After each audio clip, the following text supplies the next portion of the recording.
Welcome to the podcast. My name is Father Bill W. I'm an Episcopal priest living here in Austin, Texas, and have had the gift of recovery since December the 27th of 1972.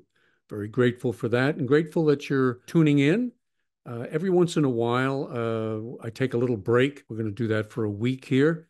And when we do that, kind of try to reach back into the archives and select one of our previous podcasts that may have been particularly helpful to people. A lot of good comments on that. And that's what we're going to do this week. So my guest is Kevin G.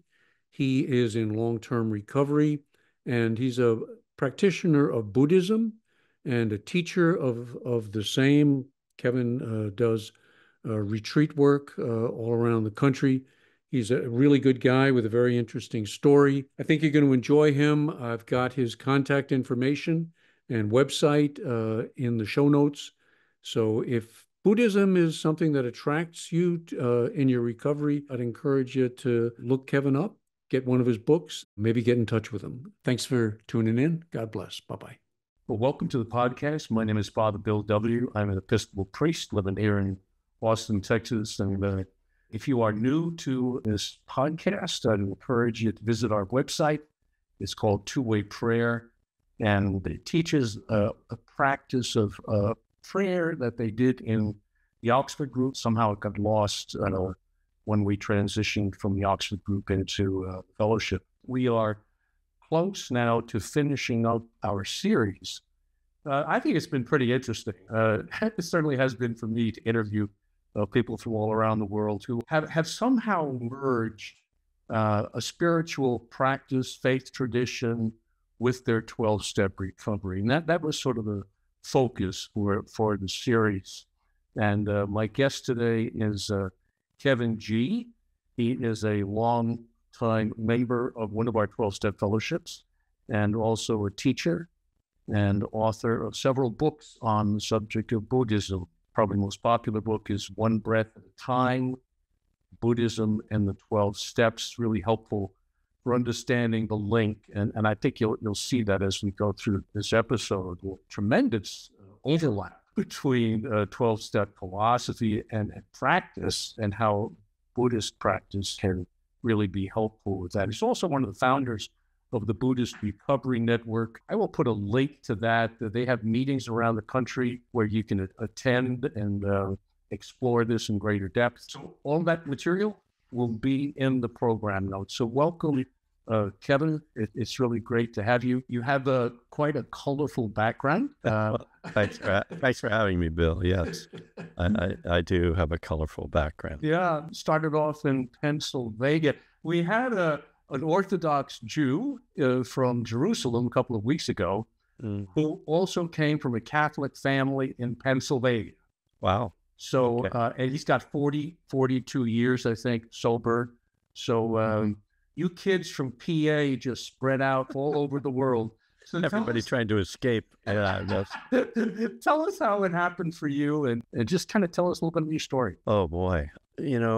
I was raised in a very comfortable environment. My father was a lawyer, and so, had all the privileges I could ask for. Teenager in the 60s, and just got into music and rebellion and drugs and alcohol. Took a different path than perhaps my parents had hoped I would. And so spent a lot of years on the road just playing in bars, nothing very what we would call successful, but people say, hey, you made a living as a musician, that's successful, so I'll take that.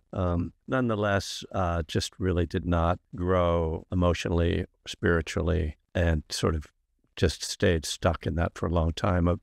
I got into meditation when I was still drinking and using, and always saw that as some kind of an escape. And it kind of came out of the Beatles and Maharishi and the TM and all that, and sort of thought that was going to be some kind of a magical fix. So I think in some way, I thought of that as a free drug, basically. But it did give me a foundation so that when I did finally get sober at 35, which is 35 years ago, I had this background in meditation, and particularly Buddhist meditation. And that's kind of been, a thread from early in my recovery that that even though I really embraced the 12 steps, I always had this other piece of it. And the 11th step was one of the reasons that I felt comfortable joining the program, that it was like, okay, they do meditation here, but I quickly discovered, and this is the mid 80s, people didn't actually meditate in the way that I thought of meditation, where I was sitting for an hour,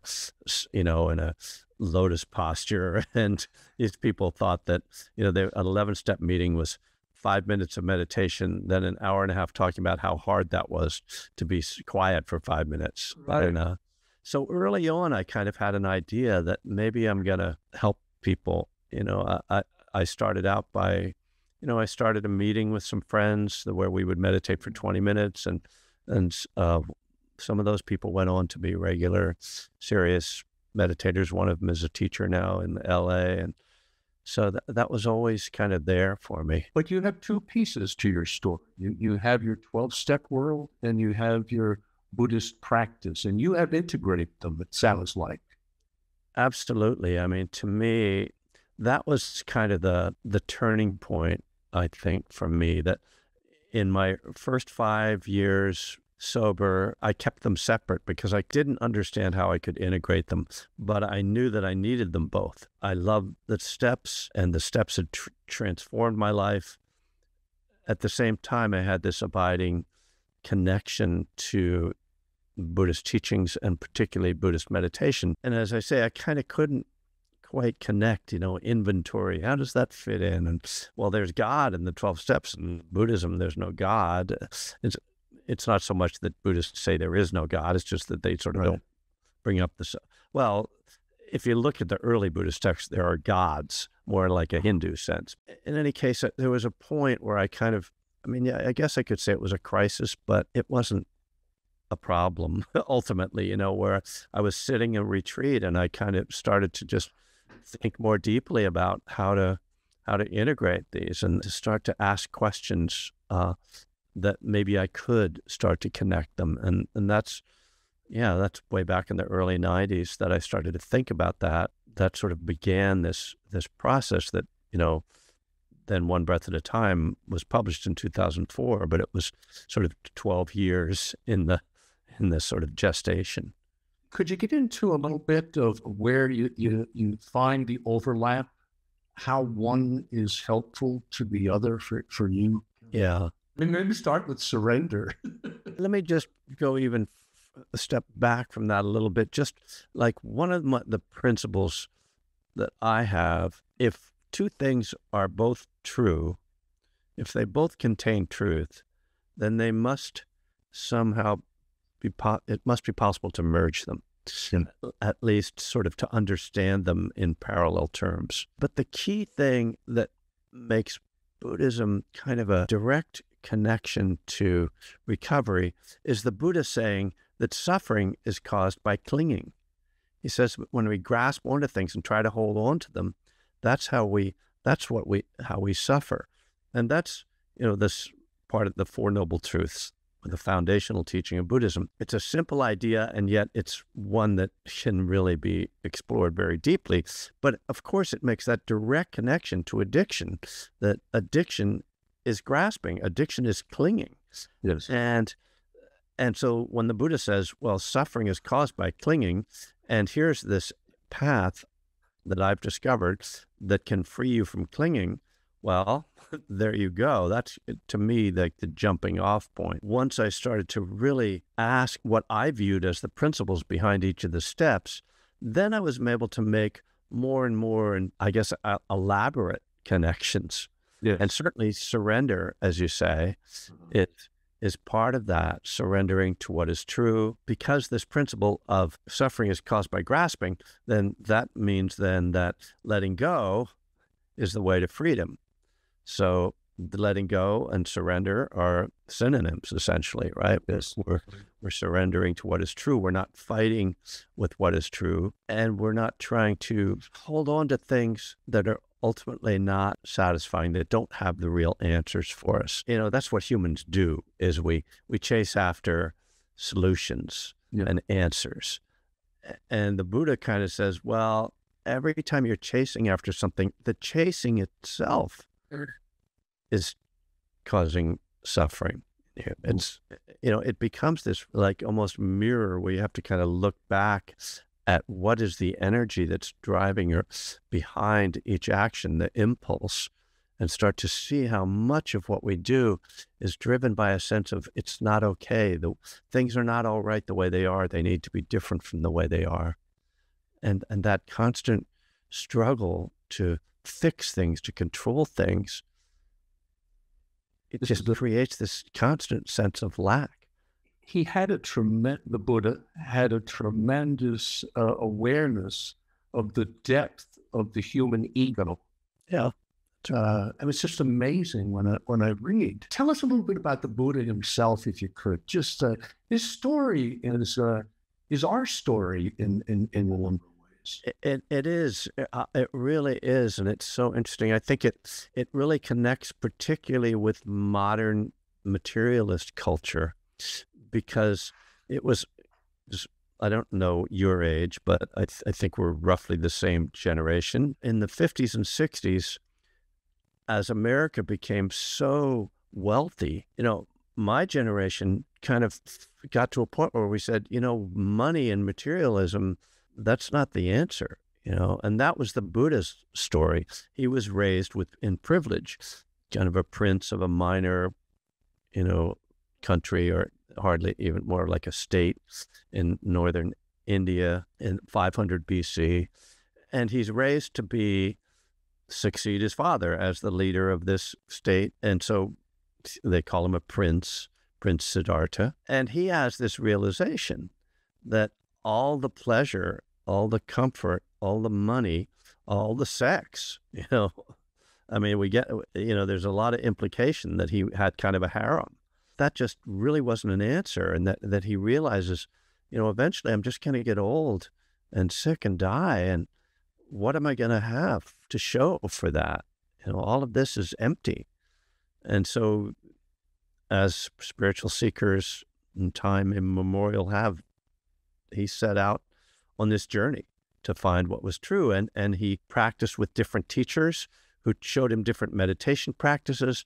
And he would get into these great bliss states, but then the bell would ring and he was like, well, that's over now. Like, that's not an answer. And he was insistent on finding what he wanted was the ultimate answer for suffering, to how to end it. He almost starved himself to death using ascetic practices, which were very common at that time. And still we see in different traditions, particularly Hinduism, there are some of these ascetic practices that, going around naked, eating 1 grain of rice a day, and as I say, almost killed himself, and realized, well, that doesn't work either.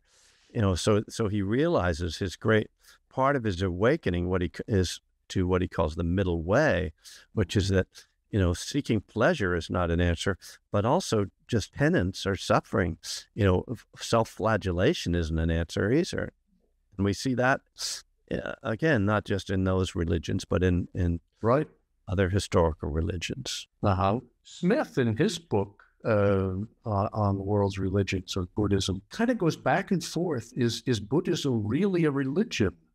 In some ways, yes. In some ways, no.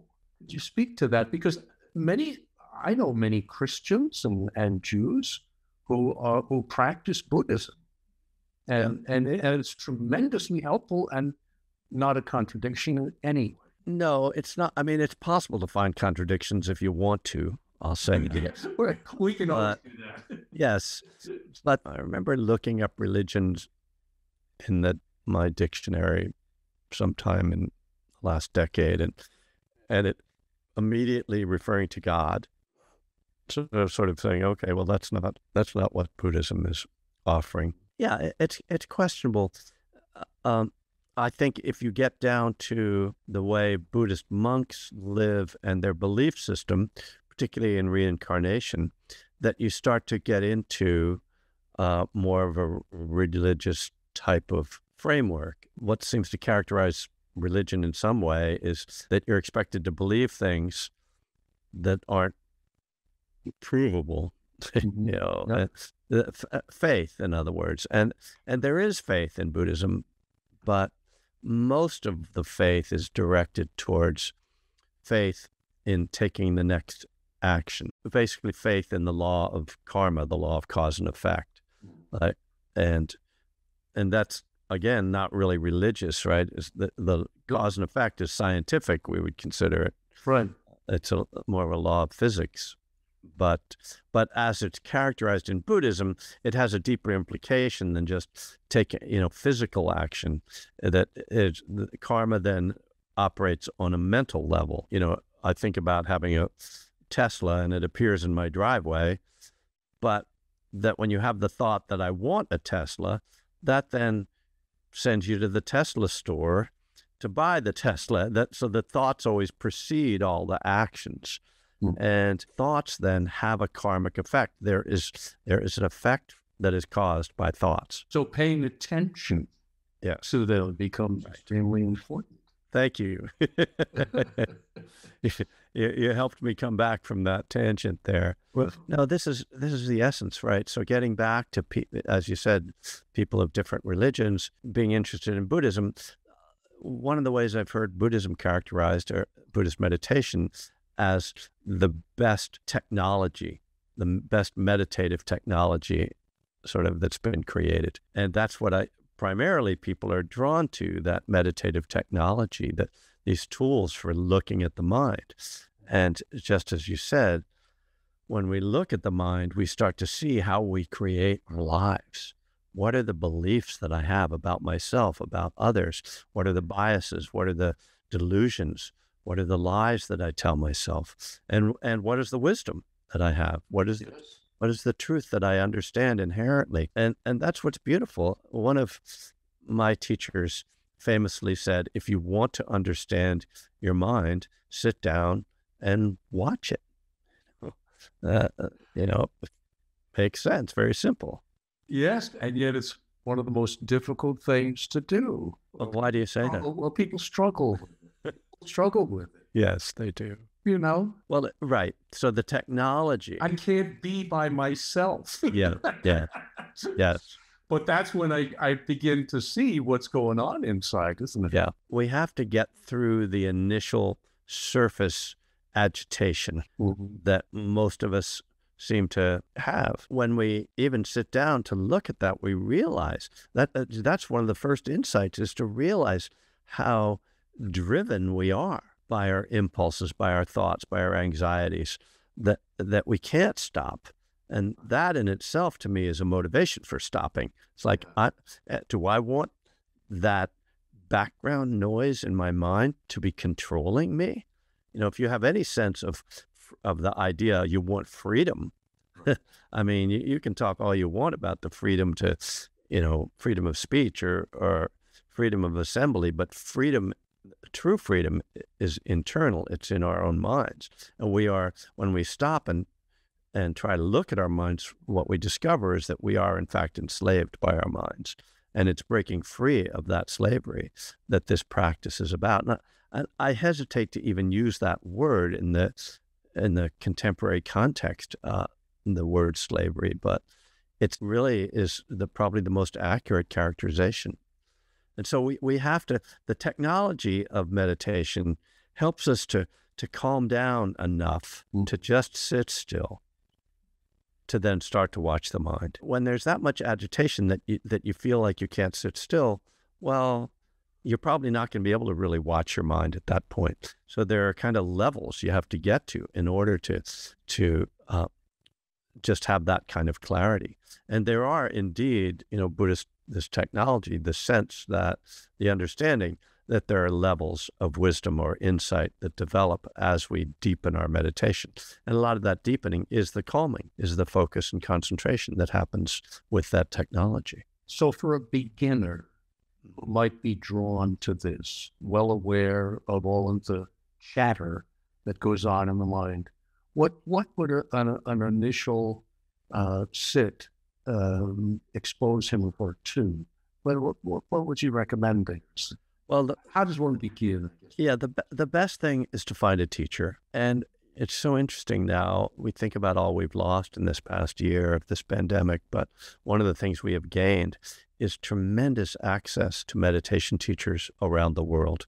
I have people coming to my classes from around the world now, who normally I would just be wherever I am, then, the locals come. Okay. Right. So it's not hard to find now some just guided meditations. There's also actually some of the apps are quite good. The Insight Timer app has got a lot of great stuff. The Headspace is very popular. Even Calm, which I think is more commercial. Yeah. I know one of the people who's creating material for Calm, and she's a very wise, very experienced person. So what I'm getting at is you want a voice, literal voice, speaking to you as you are trying to meditate, because essentially what that does is interrupt your own internal chatter, as you put it.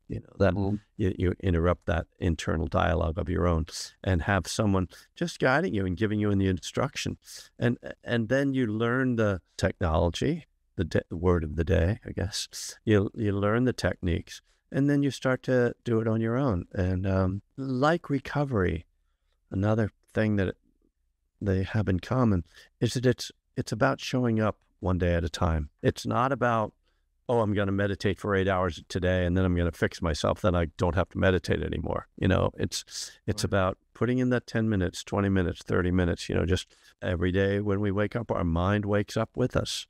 And we have to, our mind is there when we're asleep too, as you know. Just that daily maintenance. There it is in the big book of Alcoholics Anonymous, the daily maintenance of our spiritual condition. That's what it's about. And to me, without daily meditation, it's really hard to maintain your spiritual condition. I've gotten really interested in the history of Alcoholics Anonymous, and one of the lines that blew me away when I was doing some research was that in the early days, prayer and meditation was more important than going to meetings. And we have just flipped it right around. Of course, what they meant by meditation was not what... No, I understand that. It was what we would call contemplation, but still extremely valuable, no doubt. The St. Francis prayer is such a powerful message, such a powerful piece of language to use as reflection. And in fact, there are many Buddhist practices that actually are not just trying to pay attention to your breath, but are actually more contemplative. And practices like loving kindness meditation, forgiveness meditations, things like that. Yeah. You familiar with centering prayer? I suspect. Yes. Yeah. Yes. And it's a constant letting go, a constant coming back. You meet the mind, and there it is, off on a tangent. Okay, don't judge it harshly. As we're prone to do. Just let it go. Let it go. And then come back. And come back. Well, and that's the number one thing that I have to help people with when they're learning meditation is not judging their own mind.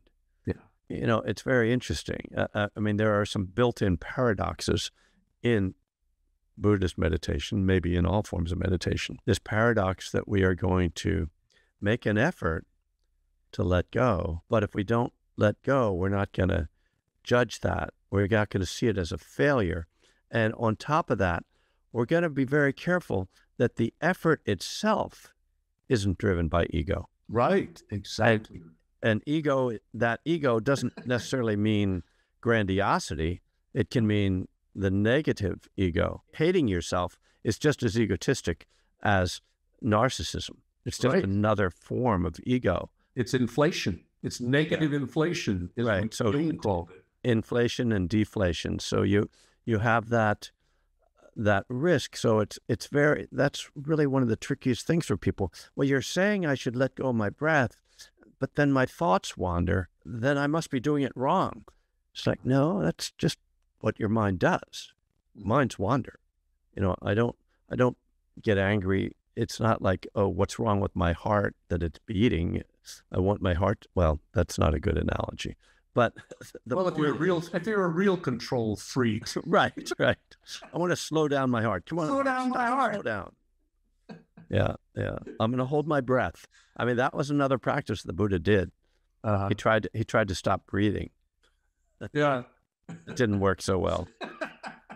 Well, listen, we are about out of time, but I sincerely want to thank you for sharing some of your experience, strength, and hope with our listeners. It's been a delight. Once again, I'm going to put in the program notes a way to contact Kevin. Oh, yeah.